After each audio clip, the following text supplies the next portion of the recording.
जय माता दी दोस्तों। तो आज हम चलते हैं माँ वैष्णो देवी के दर्शन के लिए।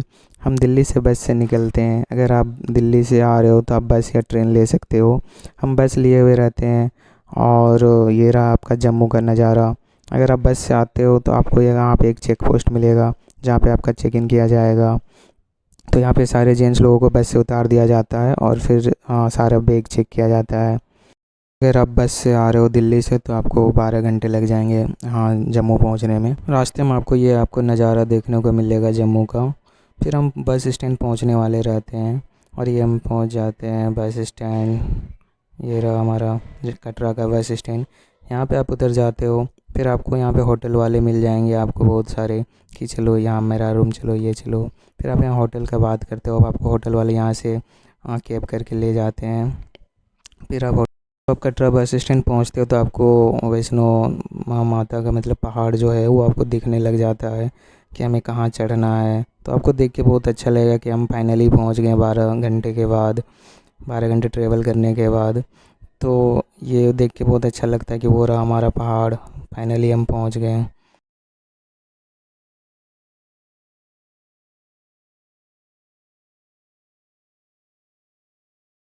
माता रानी के दर्शन करने के लिए आपको एक आई कार्ड बनाना पड़ता है, क्योंकि आप अगर कहीं भूल जाएं तो आपको उससे आइडेंटिफाई किया जा सके। तो हम आई कार्ड बनाने के लिए यहाँ पे लग जाते हैं लाइन पे और हम अपना आई कार्ड बना लेते हैं। यहाँ पे सभी लोगों का आई कार्ड बनता है और जो आपको गले में लगा के पूरे जर्नी में पहनना पड़ता है।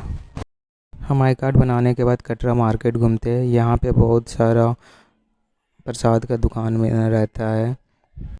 कटरा मार्केट में आपको रहने के लिए होटल, खाने के लिए होटल, ये सारे आपको कटरा मार्केट में मिल जाएंगे। एक बहुत ही अच्छा और बहुत ही बड़ा मार्केट होता है। आपको घूमने में बहुत मज़ा आएगा कटरा का मार्केट। यहाँ पे दोनों साइड आपको प्रसाद का दुकान मिल जाएगा। प्रसाद बहुत अच्छे से डेकोरेट करके रखा जाता है। यहाँ पे चुनरी जो माता को चढ़ाया जाता है वो सारे आपको प्रसाद दुकान में मिल जाएंगे। तो जब आप माता रानी के दर्शन करके आओगे तो फिर आप यहाँ से प्रसाद लेके घर ले जा सकते हो।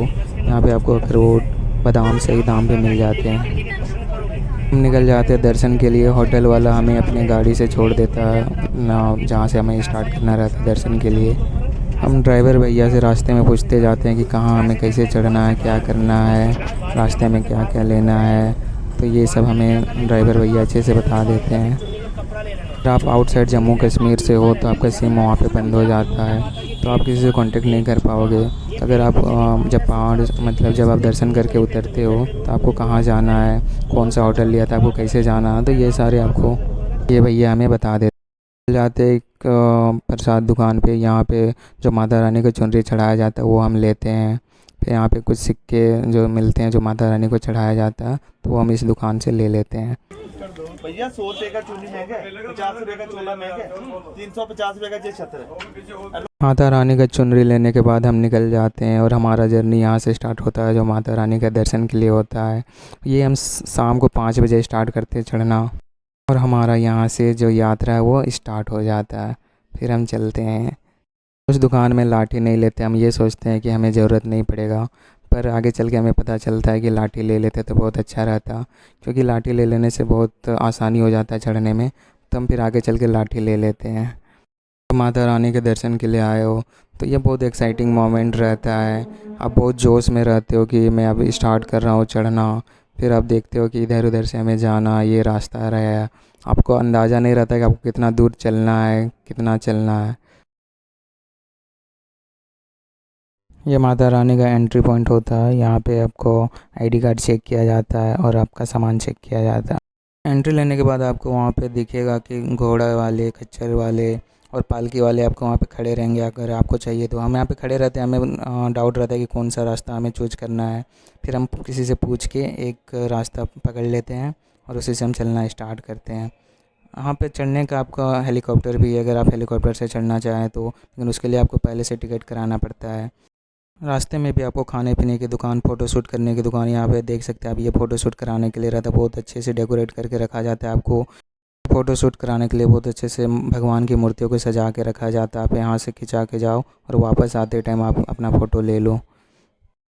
ये जो जर्नी है आपको ज़िंदगी भर याद रहेगी, क्योंकि आप जो ये चढ़ोगे 14 किलोमीटर का जो रास्ता है, जो जर्नी है, वो आपको लाइफ भर याद करोगे आप। ये एक मेमोरेबल जर्नी बन जाता है जब आप ये जर्नी कंप्लीट करते हो, यात्रा कंप्लीट करते हो।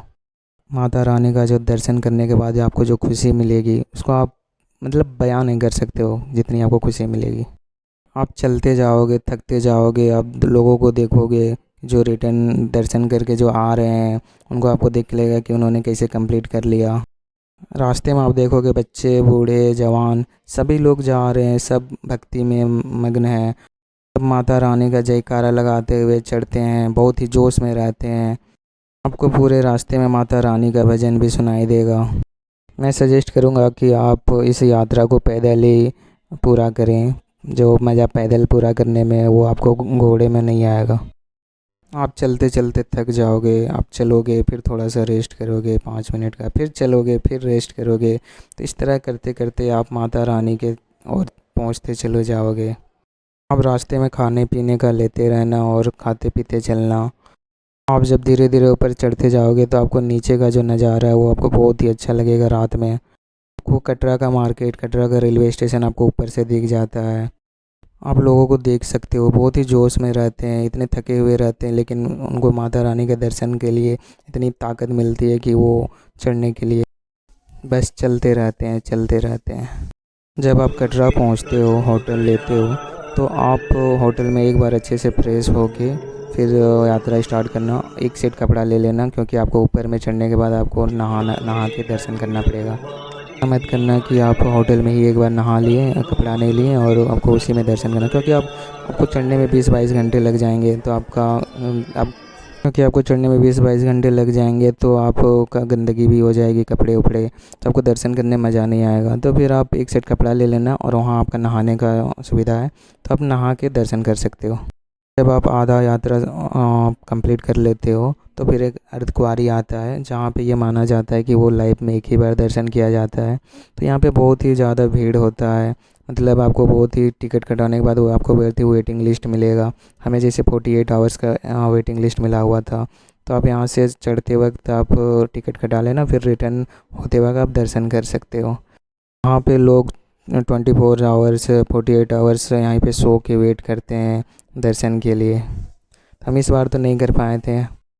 आप देख सकते हो यहाँ पे कितनी भीड़ है, ये सारे लोग दर्शन के लिए वेट कर रहे हैं। यहाँ पे आप देख सकते हो कि लोग कैसे सोए हुए हैं। तो ये सारे लोग लाइक 48 आवर्स 24 आवर्स ये सारे वेट कर रहे हैं अभी तक। आप इन लोगों को देख के अंदाज़ा लगा सकते हो कि माता रानी की क्या भक्ति है। यहाँ पे लोग रास्ते पे भी सोए हुए रहते हैं। ये लोग इंतज़ार कर रहे होते हैं कि इनका नंबर कब आएगा दर्शन के लिए।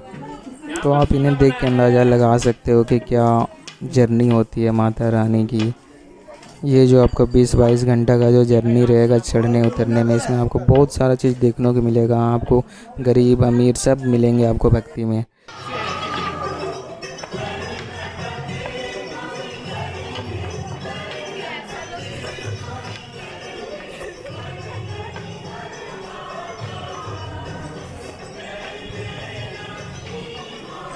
तो हम अर्धकुंवारी में टिकट कटा के हम निकल जाते हैं माता रानी के भवन की ओर। तो हमें रास्ते में माता रानी का जो भवन है वो दिखने लग जाता है, पर वो काफ़ी दूर होता है अभी भी, बस वो दिखता है हमें। और हमें बहुत ही खुशी मिलता है कि एटलीस्ट हमें दिख तो रहा है, हमारा वो रहा डेस्टिनेशन। बस उसी मोटिवेशन से हम फिर चलते जाते हैं और हम माँ वैष्णो देवी के भवन के बहुत ही करीब आते जाते हैं। इतनी दूरी सफ़र करने के बाद आपको बहुत ही अच्छा लगेगा कि लगेगा चलो पहुंच गए हम फाइनली। अगर आप फैमिली के साथ हो तो आप सारे फैमिली को साथ में ही रखना, क्योंकि किसी के पास मोबाइल फ़ोन नहीं रहता है। तो आप किसी से भटकना मत, कोई आगे पीछे मत चलना, पूरी जर्नी में आप साथ में ही चलना। अगर कोई भटक गया तो फिर उसको खोजने में बहुत आपको मुश्किल हो जाए। आप देख सकते हो कितना सुंदर है माता रानी का भवन। ये देखने के बाद जो आपको खुशी मिलेगी ना, ये देखने के बाद सारे लोग खुश हो जाते हैं। तो आप सही टाइम पे निकलना, ताकि आप सही टाइम पे भवन तक पहुंच पाओ, क्योंकि वहाँ पे भी आपको लाइन लगना पड़ता है दर्शन के लिए। तो हम लोगों ने सही टाइम पे निकला था, मतलब वहाँ पे सुबह का 4:30-5 बजे हम पहुँच गए थे। तो हम लोगों ने कहीं रेस्ट नहीं किया, कहीं सोया नहीं। तो हम लोग नहा धो के फिर हम लोग तुरंत दर्शन के लिए लाइन पे लग जाते। तो उस टाइम पे बहुत ही कम लाइन रहता है, इसीलिए हम लोगों ने अच्छे से दर्शन कर लिया रहता है। पर अगर आप रेस्ट करते हो, सोचोगे कि थोड़ा सो लेते हैं सुबह होने के बाद दर्शन करेंगे तो अब फिर बहुत ही आपको लाइन लगना पड़ जाएगा। तो इसलिए आप जल्दीबाजी करें कि जब हम लोग दर्शन करके निकलें तो देखें कि बहुत ही ज़्यादा लाइन लग चुका हुआ था। हम लोग सोचे कि हम लोग लक्की थे कि हम लोग उसी टाइम दर्शन कर लिए। तो यहाँ पे आप सुबह के 4:30-5 बजे पहुँच जाओ, और अगर आपको आसानी से दर्शन करना है तो ये देखिए माता रानी का भवन। यहाँ पे आपको कहीं भी पैसा नहीं लगेगा, कहीं पे आपको कुछ चढ़ावा नहीं लगेगा। आपको बहुत ही अच्छे से लाइन में लगा के आपको माथा टेकने के लिए, माता रानी के सामने माथा टेकने के लिए आपको 30 सेकंड दिया जाएगा। आप माथा टेको और वहीं पे निकल जाओ। वहाँ पे एक पंडित जी और एक पुलिस फोर्स रहते हैं लाइन को मेंटेन करने के लिए।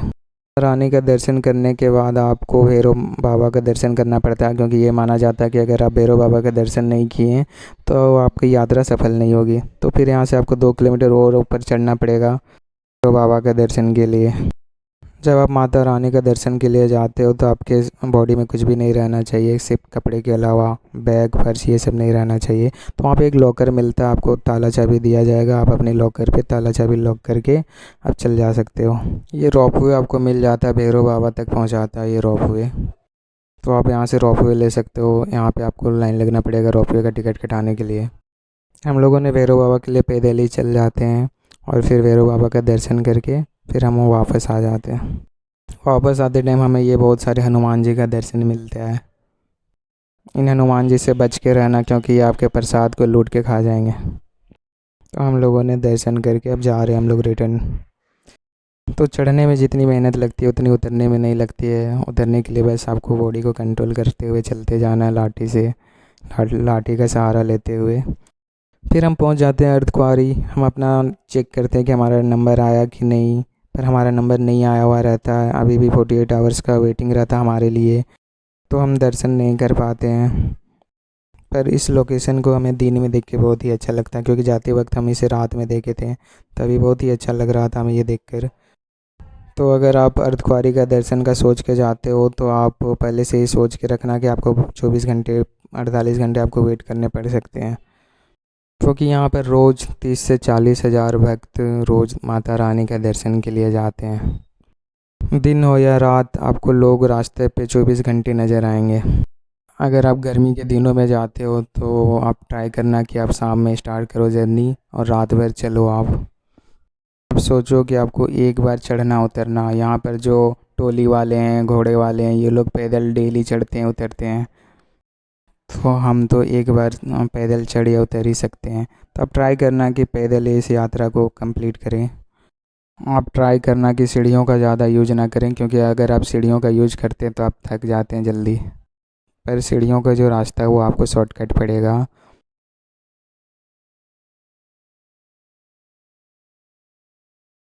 हम माता वैष्णो देवी के दर्शन करने के बाद वापस होटल पहुंच जाते हैं, और ये हमारे होटल के छत से ऊपर का व्यू है। ये आप देख सकते हैं, उधर ही आपको हेलीकॉप्टर मिल जाता है, और ये रहा पहाड़। तो हमारा एक सफल और यादगार यात्रा यहीं पे समाप्त होता है। तो जोर से बोलिए जय माँ वैष्णो देवी की।